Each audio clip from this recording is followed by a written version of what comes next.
lovely people, welcome back to my channel Karthikaites. Nenu mi Karthika. This is the second episode of educational series in Germany. So ee video lo entante first ఎపిసోడ్లో చాలా మంచి response వచ్చింది ఆ వీడియోకి and ఆ వీడియోకి చాలా comments వచ్చాయి, చాలా క్వశ్చన్స్ అడిగారు. సో ఆ క్వశ్చన్స్ అన్ని 1 by 1 చూస్తూ ఆ క్వశ్చన్స్కి ఆన్సర్స్ ఏంటో ఈ వీడియోలో తెలుసుకుందాం. So let's welcome Kiran Kishore గారు. హలో, హాయ్ కిరణ్ కిషోర్ గారు, ఎలా ఉన్నారు? హలో కార్తిక్ గారు, నేను బాగున్నానండి, మీరు ఎలా ఉన్నారు? యా, ఐఎమ్ ఫైన్ అండి. Welcome to the second episode of educational series in Germany. First episode లో మాస్టర్స్ ఇన్ జర్మనీ చేసాం కదా, సో చాలా మంచి రెస్పాన్స్ వచ్చింది. దానికి చాలా క్వశ్చన్స్ కూడా కామెంట్స్ లో అడగడం జరిగింది అండ్ ఆ క్వశ్చన్స్ అన్ని చాలా ఎక్కువ ఉండడం తోటి ఐ థాట్ ఇంకొక ఎపిసోడ్ చేస్తే బాగుంటుంది అని, అండ్ అందుకే ఈ వీడియోలో ఈ ఎపిసోడ్ లో నేను మిమ్మల్ని ఇన్వైట్ చేశాను and thank you for accepting. Thanks అండి. It's my pleasure and yeah, let's begin. Okay, first question from Akshay Raj. Hi, I'm Akshay from India, Hyderabad. I got 5.5 in IELTS. Am I eligible to study there? So IELTS లో 5.5 it's minimum requirement. Usual గా 6.0 ఉంటుంది ఏ university అయినా. మీరు కొద్దిగా కష్టపడ్డారంటే 6 రావడం పెద్ద కష్టం కాదు. మీ స్ట్రెంగ్త్ ఏంటి అనే దాని మీద ఫోకస్ చేసి, అంటే రకరకాల ఆస్పెక్ట్స్ ఉంటాయి కదా, లిజనింగ్, స్పీకింగ్, రైటింగ్ అని. సో దానిలో మీకు ఎక్కడ ఎక్కువ వచ్చిందో ఎక్కడ తక్కువ వచ్చిందో కొద్దిగా ఫోకస్ చేసి ప్రిపేర్ అయితే మీకు 6 రావడం పెద్ద కష్టమే కాదు. 6 వచ్చిందంటే ఆ స్కోర్ యాక్సెప్ట్ చేసే యూనివర్సిటీస్ చాలా ఉంటాయి. ఒక్కొక్క యూనివర్సిటీకి ఒక్కొక్క లాగా ఉంటుంది క్రైటీరియా. కొన్ని యూనివర్సిటీస్ 6.5 అలా అడగచ్చు. మీకు 7 ఉంటే ఇట్స్ ద బెస్ట్ కేస్ అన్నట్టు. 6 is the minimum score required to apply any university. So నా ఉద్దేశం ఏంటంటే మీరు ప్రిపేర్ అయ్యి రాయండి, 6 ఈజీగా వస్తుంది, పెద్ద కష్టంగా. ఓకే, సో అక్షయ్ విన్నారు కదా, ఇంకొకసారి రాస్తే బెటర్. 6 మినిమం స్కోర్ అంట. All the best. Okay, so next question from Vikas Gandla. Pharmacy గురించి అడగండి అని అడుగుతున్నారు. ఫార్మసీ మాస్టర్స్ ఇక్కడ ఉంటాయండి, కాకపోతే దానిలో స్పెషలైజేషన్స్ ఉంటాయి. సో మీరు అటువంటి యూనివర్సిటీస్ ని చూస్ చేసుకొని అప్లై చేయాల్సి ఉంటుంది. జాబ్ ఆపర్చునిటీస్ కూడా బాగానే ఉంటాయి, కాకపోతే కోర్స్ కొద్దిగా డిఫికల్టీ లెవెల్ ఎక్కువ ఉంటుందని విన్నాను. సో దాన్ని మీరు చూసుకొని ఆ కరికులం చూసుకొని అప్లై చేయాల్సి ఉంటుంది. But otherwise it has a very good opportunity here. PhD కూడాను, మాస్టర్స్ తర్వాత పిహెచ్డి కూడా స్కోప్ ఉంటుంది. Okay, so nice. Next question from Ashwika Katta. Please tell me about bachelor degree in Germany. So last episode లో మనం masters గురించి మాట్లాడుకున్నాం కాబట్టి bachelors degree గురించి అడుగుతున్నారు. బ్యాచులర్స్ కి మీరు ఫస్ట్ మీరు ఏ కోర్స్ చేయాలనుకుంటున్నారో మీరు డిసైడ్ అవ్వాల్సి ఉంటుంది. దానికి తగ్గట్టుగా ఇక్కడ చూసినట్లయితే ఒక్కొక్క యూనివర్సిటీలో వాళ్ళ కోర్సెస్ ఏవైతే ఉంటాయో, ఆఫర్ చేసేవి ఉంటాయో అవి కొన్ని జర్మన్ లో ఉంటాయి, కొన్ని ఇంగ్లీష్ లో ఉంటాయి. యూజువల్ గా ఇంగ్లీష్ లో టీచ్ చేయబడే కోర్సెస్ తక్కువగానే ఉంటాయి జర్మన్ తో పోల్చుకుంటే.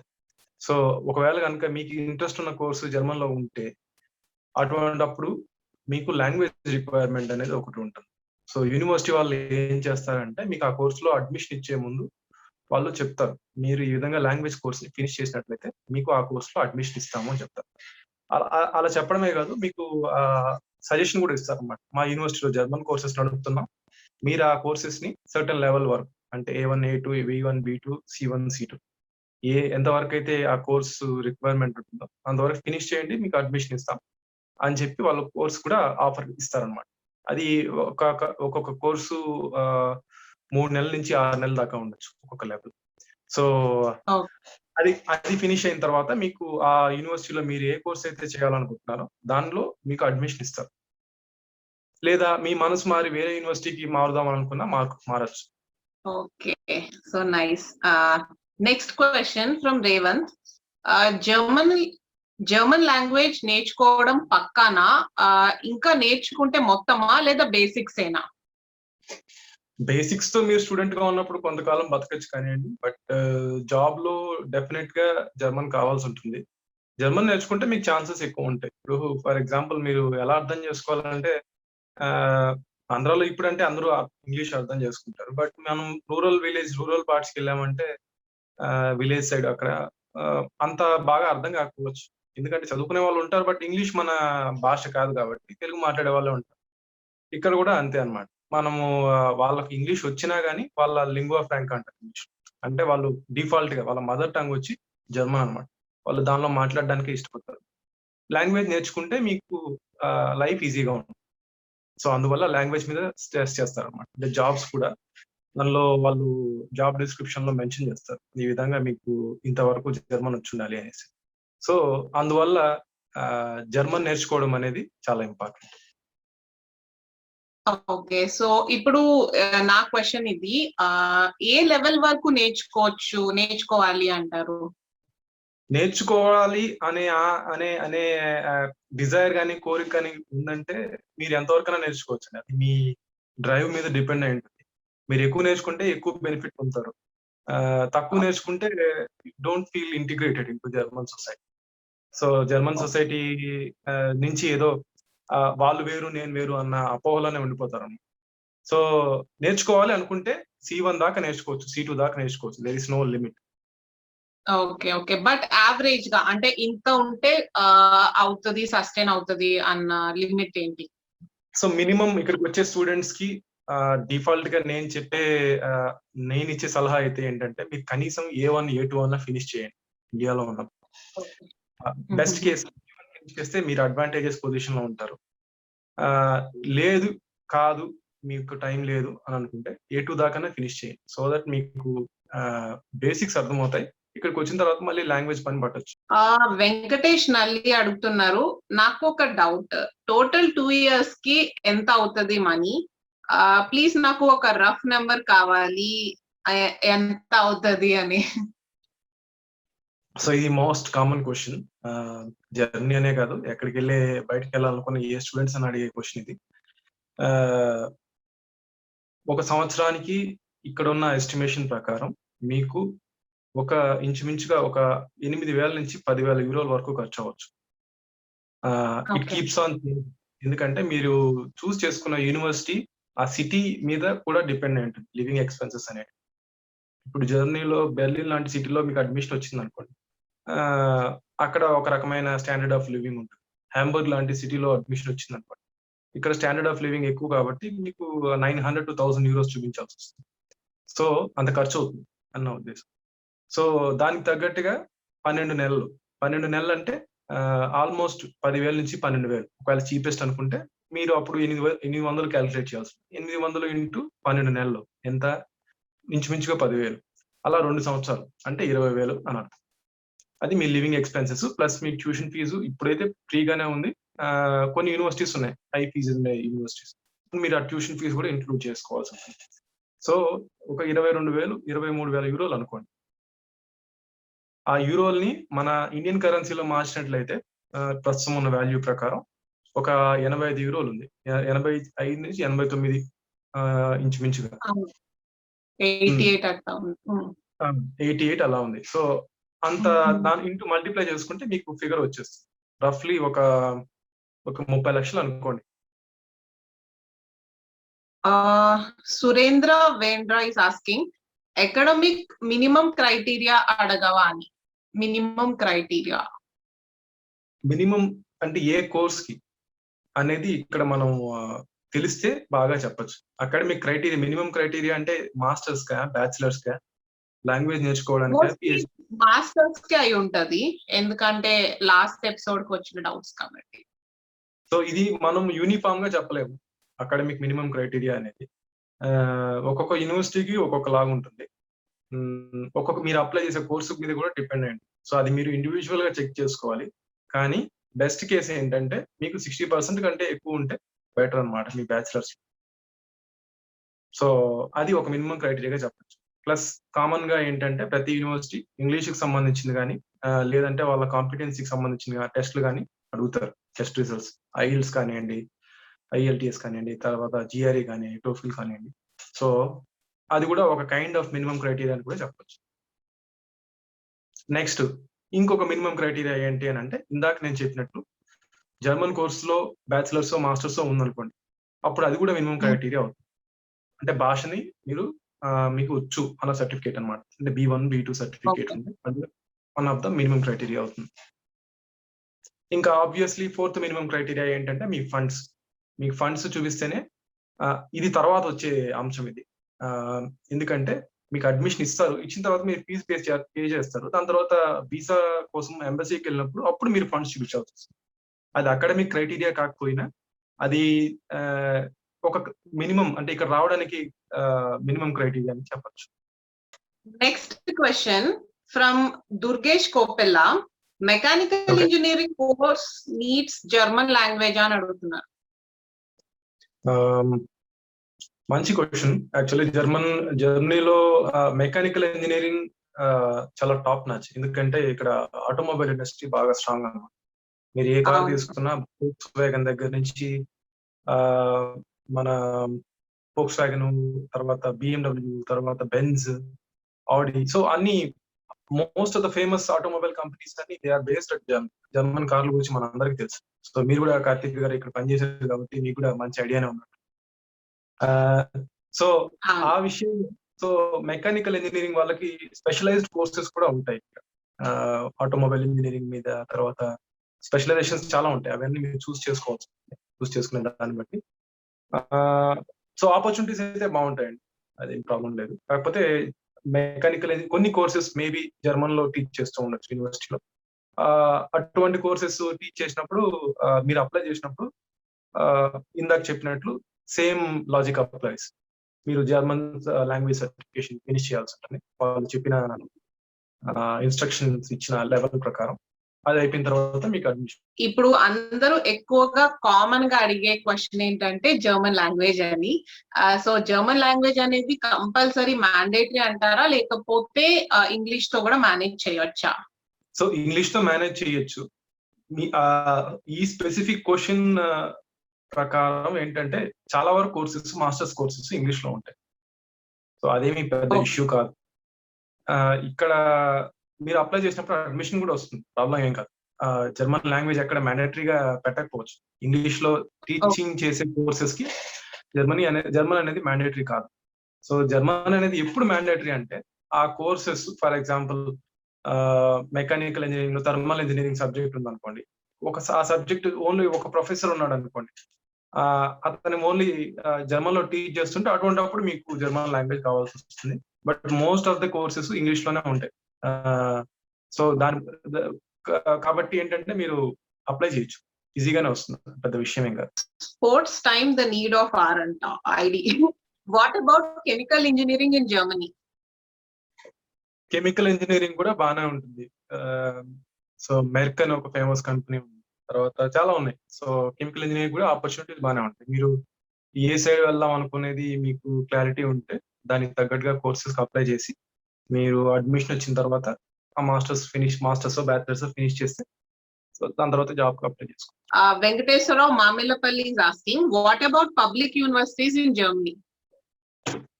పబ్లిక్ యూనివర్సిటీస్ ఉన్నాయండి. Most of the universities public universities. Majority private universities కూడా ఉన్నాయి. సో దాంట్లో ఎటువంటి కొరత లేదనమాట. అంటే బోత్ పబ్లిక్ ప్రైవేట్ రెండు. Alajangi Kalpawalli is asking, hi, I'm Kalpa. I completed my 3 years degree. I'm planning to go abroad to do masters. Can you please suggest that which is the best course for me? How can I get a seat in public universities? Degree అయిపోయిందంట. Okay, so public అది first of all మీరు ఏ course చేస్తే బాగుంటుందో చెప్పడానికి కష్టం, ఎందుకంటే information generic గా ఉంది. అందువల్ల నేను మీకు చెప్పలేను మీరు ఏ కోర్స్ చేస్తే బెటర్ అని. సో కల్ప, మీరు ఏ కోర్స్ అంటే డిగ్రీలో ఏం చేశారు అనేది ఇన్ఫర్మేషన్ ఉంటే బాగుండేది. బట్ స్టిల్ మీరు జనరల్ గా చెప్పండి, లైక్ అజంప్షన్ చేసుకొని maybe she will respond to this video. So మీరు మోస్ట్ ఆఫ్ ద టైమ్స్ మీరు బ్యాచిలర్స్ లో ఏమైతే చదువుకుంటారో దాన్నే మాస్టర్స్ లో కంటిన్యూ చేస్తే మీకు అడ్వాంటేజ్. సో మళ్ళీ మీరు లైన్ మార్చి అంటే ఇప్పుడు ఫర్ ఎగ్జాంపుల్ టెక్స్టైల్ ఇండస్ట్రీలో చదువుకున్నారు అనుకోండి, సమ్ అదర్ స్పెషలైజేషన్ చేయాలి అని అనుకుంటే దెన్ మీ లైనే మారిపోద్ది. అటువంటిప్పుడు you have to start from scratch. So మీరు అటువంటిప్పుడు ఏం చేయాలి అని అంటే మీరు ఏ లైన్ లో అయితే చేస్తుంటారో బ్యాచిలర్స్, అదే లైన్ లో మాస్టర్స్ కూడా అప్లై చేస్తే మీకు ఈజీగా ఉంటుంది. తర్వాత పబ్లిక్ యూనివర్సిటీ విషయానికి వస్తే పబ్లిక్ యూనివర్సిటీలో కొద్దిగా కాంపిటీషన్ ఉండొచ్చు, ఫీజెస్ తక్కువ ఉంటాయి పబ్లిక్ యూనివర్సిటీ. కానీ కోర్స్ కంటెంట్ విషయానికి వచ్చేసరికి పబ్లిక్ యూనివర్సిటీస్ కి ప్రైవేట్ యూనివర్సిటీ పెద్ద తేడా ఉండకపోవచ్చు. ప్రైవేట్ యూనివర్సిటీస్ లో ఫీజెస్ ఎక్కువ ఉంటాయి, కానీ it's a trade of. So public universities లో కాంపిటీషన్ ఎక్కువ ఉంటుంది. ఇది కూడా మీరు దృష్టిలో పెట్టుకోవాల్సిన అంశం. Next question, Vinay Jillepalli is asking, is IELTS mandatory to apply for universities in Germany? ఇందాక చెప్పినట్లు మీరు ఏ యూనివర్సిటీకి అప్లై చేస్తున్నారో దాని మీద డిపెండ్ అయి ఉంటుంది. సో కొన్ని ఎంబీఎస్ కి టోఫిల్ అడగచ్చు, కొన్ని యూనివర్సిటీస్ జిఆర్ఈ యాక్సెప్ట్ చేయొచ్చు, ఇంకొన్ని మూడుని యాక్సెప్ట్ చేయొచ్చు. సో అది బ్లాంకెట్ పాలసీ లాగా మొత్తం కామన్ గా అయితే నేను చెప్పలేను. మీరు ఆ యూనివర్సిటీని చెక్ చేయాల్సి ఉంటుంది. సో యూనివర్సిటీని బట్టి మారుతూ ఉంటుంది అంటారు. అవును, మొమ్మాటి. Okay. Next question, Ashok Bhupati is asking, please make a video about medical education MBBS in Germany. Medical education కి మనం ఇంకొక రోజు సపరేట్ గా వీడియో చేయాల్సి ఉంటుంది. ఎందుకంటే దానికి సపరేట్ క్రైటీరియా ఉంది. మనకి ఇండియాలో ఏ విధంగా అయితే కాంపిటేటివ్, ఇక్కడ కూడా అదే విధంగా కాంపిటేటివ్ అన్నమాట. సో దానికి సంబంధించి లాంగ్వేజ్ కోర్సెస్ ఇవన్నీ కూడా మీరు ఫినిష్ చేయాల్సి ఉంటుంది. మోస్ట్ కేసెస్ C1 C2 దాకా ఫినిష్ చేయాల్సి ఉంటుంది. సో దానికి చాలా పెద్ద ప్రాసెస్ ఉందండి, మనం ఇంకొక ఎపిసోడ్ లో.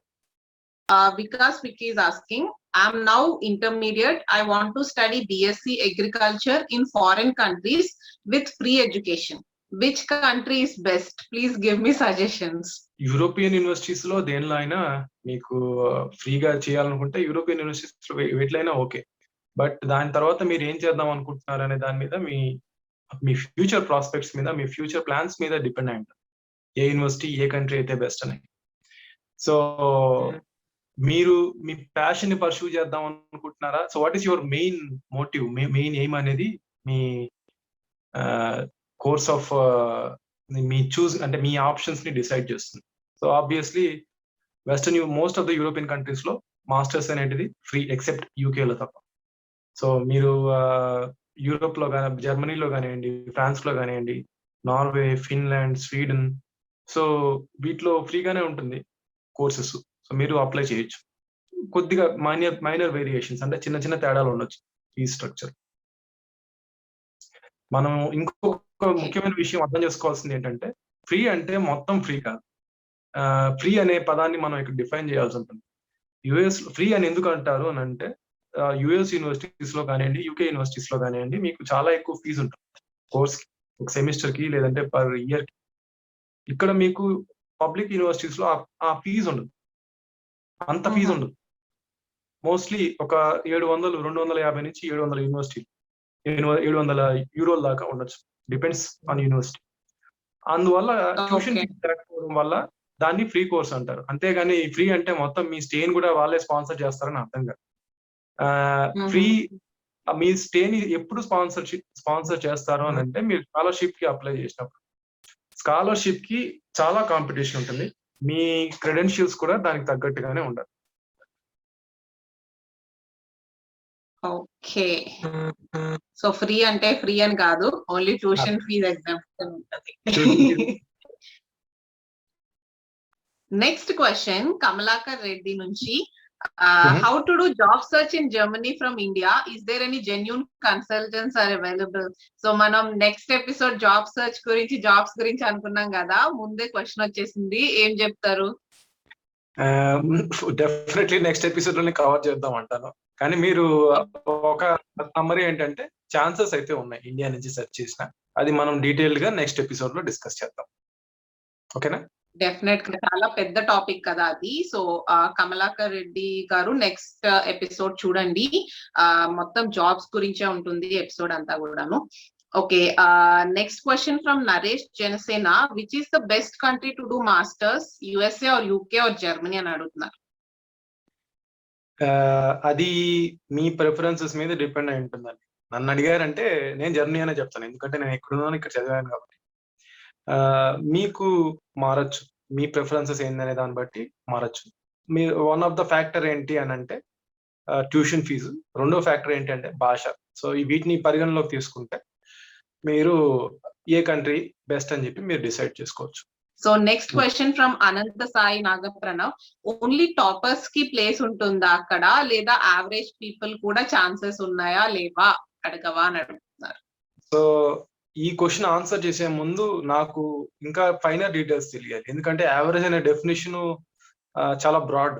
మనం దాన్ని మేబీ క్లాస్ లో యావరేజ్ మార్క్స్ వచ్చే వాళ్ళు, like not the toppers, marks basis అని నాకు అనిపిస్తుంది. డెఫినెట్లీ. సో మీరు చెప్పింది నాకు అర్థమైంది. ఈ యావరేజ్ పీపుల్ కి, యావరేజ్ స్టూడెంట్స్ కి స్కోప్ ఉంటుందంటే ఉంటుంది. దాంట్లో ఏమి మీకు సందేహం ఉండాల్సిన అవసరం లేదు. మేబీ ఈ పబ్లిక్ యూనివర్సిటీస్ లో బాగా రెప్యుటేషన్ ఉన్న యూనివర్సిటీస్ లో కాంపిటీషన్ ఎక్కువ ఉండడం వల్ల కొద్దిగా టాపర్స్ ని ప్రిఫర్ చేయొచ్చు. But it doesn't mean that మీకు పూర్తిగా వేరే యూనివర్సిటీస్ లో ఛాన్స్ లేదని దాని అర్థం కాదు. సో ఆ విధంగా పోల్చుకుంటే so this is how it is. Ashok Kumar is asking, what if we don't get job after masters? ఈ ఛాన్స్ ఎక్కడైనా ఉండేది అండి. మీరు ఇండియాలో మాస్టర్స్ చేసినా what if you don't get job? So answer ఏంటి అని అంటే, you have to get a job, you have to put in efforts to get a job and you should not lose hope, right? So ఇది universal గా ఎక్కడైనా ఉండే ప్రాబ్లమే. So మీరు job కోసం ఇక్కడికి అని కాకుండా మీ ప్యాషన్ కోసమని మీ దీనికోసం వచ్చారంటే ఆటోమేటిక్ గా జాబ్ విల్ ల్యాండ్ అనే గుడ్ జాబ్. సో మీరు యాటిట్యూడ్ తో వచ్చినట్లయితే ఈజీ అవుతుంది. అలా కాకుండా జాబ్ అన్న దీని మీద పెట్టుకుంటే మీకు కొద్దిగా డిసప్పాయింట్మెంట్ ఉండొచ్చు. సో ఆ యాటిట్యూడ్ తో రావడం అనేది నా ఉద్దేశంలో మంచిది. Okay, so next set of questions ఉన్నాయి. జర్మనీలో ఫ్రీ స్కాలర్షిప్ తో చదవాలంటే ఎలా? ఫ్రీ స్కాలర్షిప్ అనేది చాలా పెద్ద topic. At the same time higher level details ఏంటి అని అంటే, దానికి కాంపిటీషన్ చాలా ఉంటుంది. ఎందుకు అని అంటే, మీకు ఇక్కడ స్కాలర్షిప్ ఎప్పుడు ఇస్తారు అని అంటే, ట్యూషన్ ఫీజు ఎక్కువ ఉన్నప్పుడు స్కాలర్షిప్లు ఎక్కువ ఉంటాయి. ఫుల్ బ్రైట్ స్కాలర్షిప్స్ అని ఇవన్నీ అవన్నీ, అది యూఎస్ లో ఎక్కువ మనకు బాగా ఫేమస్. మీకు ఇక్కడ ట్యూషన్ ఫీజే లేనప్పుడు స్కాలర్షిప్ లో అవసరం ఏముంది? పాయింట్. సో అక్కడ వస్తుంది అనమాట. అంటే మీకు లివింగ్ ఎక్స్పెన్సెస్ కోసమని మేబీ స్కాలర్షిప్ కావచ్చు, కానీ అటువంటి స్కాలర్షిప్ మీకు రావాలి అని అంటే మీరు చాలా కాంపిటేటివ్ గా ఉండాలి మీ ప్రొఫైల్. అంటే మీది టాప్ నాచ్ అయితే అప్పుడు మీకు స్కాలర్షిప్ వస్తుంది. టాప్ నాచ్ అంటే ఐఎల్స్, జిఆర్ఈ ఇవనే కాకుండా మీ అకాడమిక్ కూడా మీ పెర్ఫార్మెన్స్ చాలా బాగుండాలి. తర్వాత వాళ్ళు ఇంటర్వ్యూస్ కండక్ట్ చేస్తారు. ఈ స్కాలర్షిప్స్ అనేటివి యూజువల్ గా డాడ్ అనే ఒక బాడీ ఉంది, అది జర్మన్ హైయర్ ఎడ్యుకేషన్ కి సంబంధించిన అన్ని ఆస్పెక్ట్స్ ని డీల్ చేస్తుంది. స్కాలర్షిప్స్ ని కూడా వాళ్ళు వర్క్ షాప్స్ ఏర్పాటు చేస్తారు, ఎగ్జిబిషన్స్ ఏర్పాటు చేస్తారు. వాళ్ళు మీకు క్లియర్ ఇన్ఫర్మేషన్ ఇస్తారు. వాళ్ళ వెబ్సైట్ లో చూసినా మీకు క్లియర్ ఇన్ఫర్మేషన్ ఉంటుంది. కానీ వన్ క్యావియట్ ఏంటి అని అంటే, it is very competitive, highly competitive. Success rate అనేది చాలా తక్కువ ఉంటుంది. ఈవెన్ హైలీ అకంప్లిష్డ్ పీపుల్ కూడా చాలా మంది కాంపిటీషన్ ఉంటారు దానికోసం.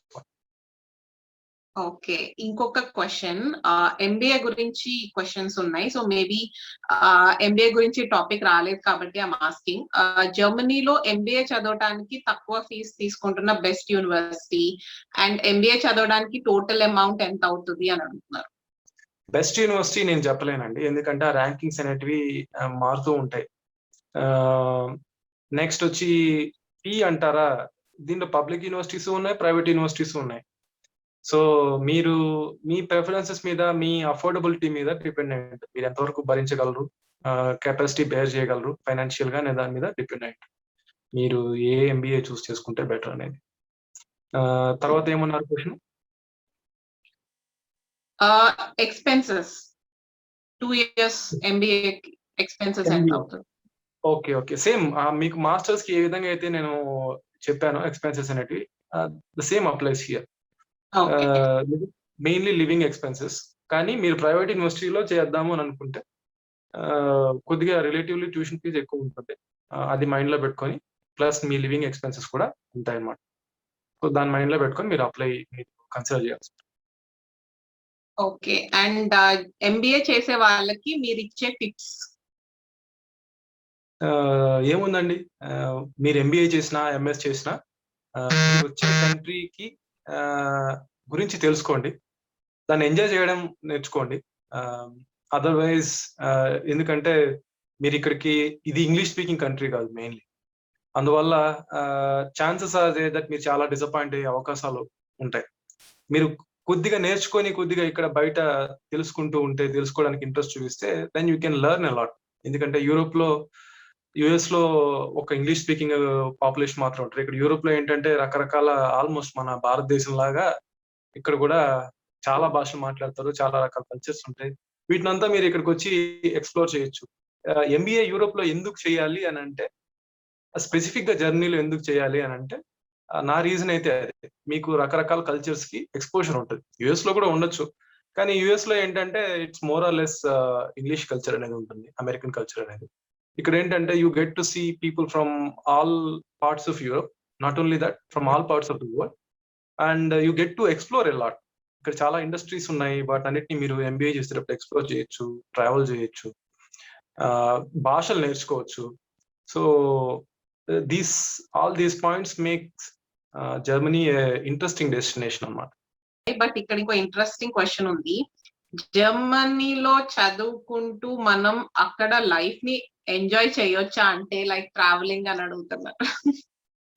సో లైఫ్ ని ఎంజాయ్ చేయొచ్చా అనేది కూడా అగైన్ బ్రాడ్ టర్మ్. సో ఒక్కొక్కరికి ఒక్కొక్క రకమైన ఎంజాయ్మెంట్. ట్రావెలింగ్ అని కూడా లైక్ ట్రావెలింగ్ అని అన్నారు. Oh sure. దాని మీద కావాలంటే మనం 3-4 ఎపిసోడ్లు, ఒక ఎపిసోడ్ కాదు 3-4 ఎపిసోడ్లు చేయొచ్చు. కార్తిక్ గారు దాంట్లో ఎక్స్పర్ట్. మీరు ఆమె బాగా చాలా చాలా ఎపిసోడ్స్ కవర్ చేస్తున్నారు. బట్ షూర్, మీరు ట్రావెలింగ్ చేద్దాము అని అనుకుంటే మాత్రం Europe is the best place. మీరు చీప్ గాను ట్రావెల్ చేయొచ్చు, మీ అఫోర్డబిలిటీని బట్టి మీరు ప్లాన్ చేసుకోవచ్చు. ప్లాన్ చేసుకుంటే there is lot to explore. అవును, జర్మనీ అందులోనూ కొంచెం సెంటర్ ఉంటుంది కాబట్టి ఎటు వెళ్ళాలన్నా ఆల్మోస్ట్ డిస్టెన్స్ వైజ్ కానీ లేకపోతే టైం వైజ్ కానీ ఆల్మోస్ట్ సేమ్ ఉంటుంది. సో మొత్తం యూరోప్ అంతా ఎక్స్ప్లోర్ చేయొచ్చు actually. Germany is the kind of doorway to the Europe. అవును. హౌ టు అప్రోచ్ యూనివర్సిటీస్ అని అడుగుతున్నారు రాజేందర్ ముత్తనా గారి. వాళ్ళ వెబ్సైట్స్ లో తెలుసుకుంటారు అనుకుంటా, రైట్? యా, డిఫాల్ట్ మీరు కరెక్ట్ గా చెప్పారు. సో ఈ రోజుల్లో మెయిన్ అంటే అప్పట్లో ఏదో 20-30 సంవత్సరాల ముందు అయితే వాళ్ళకి వెబ్సైట్లు ఏమీ లేవు. మీరు మాన్యువల్ గా లైబ్రరీస్కి వెళ్ళి యూనివర్సిటీస్ చూసి వాళ్ళకి అప్లై చేయాల్సి ఉండేది. ఇప్పుడు అలా కాదు కదా, ఇన్ఫర్మేషన్ ఏజ్. సో మీరు జస్ట్ గూగుల్లో ఆ యూనివర్సిటీ పేరు కొడితే డిఫాల్ట్ గా వచ్చేస్తుంది. దాంట్లోనే అడ్మిషన్ రిక్వైర్మెంట్స్ ఉంటాయి, అప్లికేషన్ ప్రొసీజర్ సంబంధించిన ఇన్ఫర్మేషన్ అంతా ఉంటుంది. ఈవెన్ అప్లికేషన్ ప్రాసెస్ కూడా మీరు ట్రాక్ చేయొచ్చు. So it's so easy. So నేను చెప్పేది ఏంటంటే, మీరు జస్ట్ రీసెర్చ్ చేయండి. మీ ఏ యూనివర్సిటీకి అయితే అప్లై చేయాలనుకుంటున్నారో ఆ యూనివర్సిటీ గురించి తెలుసుకోండి. ఫోరమ్స్ ఉంటాయి, ఫేస్బుక్ లో గ్రూప్స్ ఉంటాయి, తర్వాత వాట్సాప్ గ్రూప్స్ ఉంటాయి, టెలిగ్రామ్ లో గ్రూప్స్ ఉంటాయి. వాటిలో పార్టిసిపేట్ చేయండి. ఆ యూనివర్సిటీ ఫీడ్బ్యాక్ గురించి తెలుసుకొని దాని తర్వాత దానికి తగ్గట్టుగా అప్లికేషన్ ని తయారు చేసుకొని మీరు అప్లై చేయండి. 1913 సిల్వర్ కాయిన్స్ అడుగుతున్నారు. నేను బెర్లిన్ వెళ్ళాలి అనుకుంటున్నాను. అక్కడ ఒక ప్రోడక్ట్ చెక్ చేసి డెమో చూసుకొని తీసుకుందామని, దానికి నేను టూరిస్ట్ వీసా మీద వెళ్ళొచ్చా? Oh sure. మీరు ఆ టూరిస్ట్ వీసా కేటగిరీ కింద మీరు అప్లై చేస్తే వస్తుంది, అదేం ప్రాబ్లం ఏం కాదు. బట్ మీరు ఇక్కడికి వచ్చిన తర్వాత మీ దానికి తగ్గట్టుగా ఫండ్స్, దాని తర్వాత స్పాన్సర్స్ వీళ్ళని చూపించారంటే you will definitely get it, not a problem. అది టూరిస్ట్ వీసా మీద, బిజినెస్ వీసా మీద అనేది అది మీకు మీ ట్రావెల్ ఏజెంట్ లేదంటే ఎంబసీ వాళ్ళ వెబ్సైట్ చెక్ చేసుకుంటే తెలుస్తుంది. మీరు బిజినెస్ మీద వస్తున్నారు కాబట్టి ఇంకా ఫాస్ట్ అయినప్పుడు అవ్వచ్చు. టూరిస్ట్ వీసా మీద కాకుండా అది మీ ఎంబసీ వాళ్ళ సైట్ లో చూస్తే మీకు ఇన్ఫర్మేషన్ ఇంకా క్లియర్ గా తెలుస్తుంది. ఓకే, సో ఇంకొక question Reddy Kiran is asking, hi I'm from Vizag. LLB మీద ఏమైనా జాబ్స్ ఓపెనింగ్స్ ఉన్నాయా జర్మనీలో? ప్లీజ్ ఉంటే అప్డేట్ ఇవ్వగలరా? ఎల్ఎల్బి అంటే లా వేరే ఉంటాయి కదా, లైక్ ఎల్ఎల్బి అంటే మళ్ళీ చదివి చెయ్యాలి కదా అని, దట్స్ మై అజంప్షన్. లాకి ఆపర్చునిటీస్ అంటే జాబ్ ఆపర్చునిటీస్ గురించి అడుగుతున్నారా, లేదంటే జాబ్ ఆపర్చునిటీస్? క్లియర్ గా ఉంది, జాబ్ ఆపర్చునిటీస్ అని అంటే ఇక్కడ మీ డిగ్రీ ఏదైతే ఉందో దానికి రికగ్నిషన్ ఉండాలి. ఫస్ట్ ఆఫ్ ఆల్ ఇండియా నుంచి చేసే రికగ్నిషన్ ఉండాలి ఆ డిగ్రీకి. ఆ రికగ్నిషన్ ఉంటే then you may have chances. But వాళ్ళ జర్మన్ లా అనేది different. At the same time ఇక్కడ క్వాలిఫికేషన్ రికగ్నిషన్ అనేది డిఫరెంట్. సో అవి కనుక ఉంటే then you can try for a job. But again ఈ సెక్టర్ లా లా అనేది it's very different, totally different area. మీరు కావాలంటే చదవడానికి అయితే రావచ్చు. ఇంటెలెక్చువల్ ప్రాపర్టీ రైట్స్ మీద కోర్సెస్ ఉంటాయి కొన్నిసార్లు, ఇంటర్నేషనల్ పాలిటిక్స్ మీద ఇటువంటి వాటి స్పెషలైజేషన్స్ చూస్ చేసుకొని ఇండియన్ డిగ్రీస్ వాటిలో యాక్సెప్టెడ్ అటువంటి యూనివర్సిటీస్ ఈ కోర్సెస్ ఆఫర్ చేసే యూనివర్సిటీ వచ్చి ఆ విధంగా మీరు ట్రై చేస్తే then there are chances. But if you are asking for classic legal jobs then ఇక్కడ డిఫరెంట్ గా ఉంటుందన్నమాట సినారియో అనేది. మీకు కాంపిటీషన్ గా జర్మన్స్ చాలా మంది ఉంటారు. At the same time me educational qualification కూడా ఇక్కడ రికగ్నిషన్ తెప్పించుకోవాల్సి ఉంటుంది. So it's a lengthy process. కొన్ని రిపిటేటివ్ ఉన్నాయి. సో దాదాపు అన్ని క్వశ్చన్స్ నేను అడిగానని నేను అనుకుంటున్నాను. కిరణ్ కిషోర్ గారు మీ అందరికి అన్ని క్వశ్చన్స్ నేను ఆ క్వశ్చన్స్ కి అయితే అన్నిటికీ ఆన్సర్ ఇచ్చారు. మీకు ఇంకా ఉంటే మాత్రం కింద ఈ వీడియో కింద కామెంట్స్ లో మెన్షన్ చేయండి. డెఫినెట్ గా నెక్స్ట్ మేము చేసే వీడియోస్ లో లాస్ట్ లో will take these questions also and నేను మళ్ళీ అడుగుతాను. బట్ ఈ Q&A సెషన్ అయితే ఇక్కడతో ఎండ్ చేస్తున్నాను. థ్యాంక్ యూ కిరణ్ కిషోర్ గారు, స్పెషల్ గా టైం ఇచ్చి మరి మాకు. థ్యాంక్స్ a lot, కార్తిక్ గారు. It's my pleasure actually. And so I look forward to do more episodes with you and then provide information with regard to jobs or with regard to education, whatever. Definite గా ఇక అయితే first episode కి ఇప్పుడు gap వచ్చింది, ఎందుకంటే నాకు కుదరలేదు, నాకు కుదిరితే మీకు కుదరలేదు అట్లాగా. బట్ నెక్స్ట్ ఎపిసోడ్ నుంచి ఇంత గ్యాప్ అయితే రాదు, మీ అందరికీ చెప్తున్నాను నేను. మేము ముందే అనుకున్నాం ఇక్కడ నుంచి రెగ్యులర్ గా వస్తాయి అన్ని ఎపిసోడ్స్ అని. So wait for the third episode లో జాబ్స్ గురించి ఉంటుంది. చాలా ఎక్కువ ఇన్ఫర్మేషన్ మీకు ఇక్కడ నుంచి ఇండియా నుంచి వెళ్ళాలంటే కూడా ఎలా అనేది క్వశ్చన్స్ నేను అడగబోతున్నాను అండ్ కిరణ్ కిషోర్ గారు ఆన్సర్ ఇవ్వబోతున్నారు. So wait for the next episode. Bye. చాలా ఇన్ఫర్మేషన్ తెలుసుకున్నాం కదా ఈ వీడియోలో. ఇంకొకటి కూడా చెప్పాలి నేను మీకు, satyawar.com అనే వెబ్సైట్ గురించి. మీకు లాస్ట్ వీడియోలో కూడా చెప్పాను. It's a news portal. జర్మనీలో మనకి కావాల్సిన ఇన్ఫర్మేషన్, చాలా ఇన్ఫర్మేషన్ మనకి ఆ వెబ్సైట్లో దొరుకుతుంది. అలాగే జర్మనీలో రీలొకేట్ అవ్వాలంటే డాక్యుమెంట్స్ ఏంటి, అక్కడ పాలిటిక్స్, చాలా ఇన్ఫర్మేషన్ ఉంటుంది. ఒకసారి వెళ్ళి చెక్ చేయండి. అండ్ ఇప్పుడు అక్కడ ఒక ఆర్టికల్ రైటింగ్ కాంపిటీషన్ జరుగుతోంది. చాలా ఇంట్రెస్టింగ్ టాపిక్స్ ఉన్నాయి, నాకైతే బాగా నచ్చేసాయి. సో మీకు గనక ఇలాగా ఆర్టికల్ రైటింగ్ కాంపిటీషన్స్ గురించి ఇంట్రెస్ట్ ఉంటే గో అండ్ అప్లై. మీరు ఎక్కడి నుంచి అయినా అప్లై చేయొచ్చు, ఎక్కడి నుంచి అయినా మీరు పార్టిసిపేట్ చేయొచ్చు. ఇంగ్లీష్ అండ్ జర్మన్ లాంగ్వేజ్లో కాంపిటీషన్ జరుగుతోంది. So check it out. గెలిస్తే మంచి ప్రైజెస్ కూడా ఉన్నాయి. డిస్క్రిప్షన్లో లింక్ పెడతాను. So you can go and check it out. And మీరు గనక ఫస్ట్ ఎపిసోడ్ మిస్ అయితే ఇక్కడ ఐ బటన్ ఉంది కదా, సో ఐ బటన్ మీద క్లిక్ చేయండి. ఫస్ట్ ఎపిసోడ్ మొత్తం చూడండి, ఎందుకంటే మాస్టర్స్ ఇన్ జర్మనీ గురించి చాలా ఇన్ఫర్మేషన్ ఇచ్చాము ఆ వీడియోలో.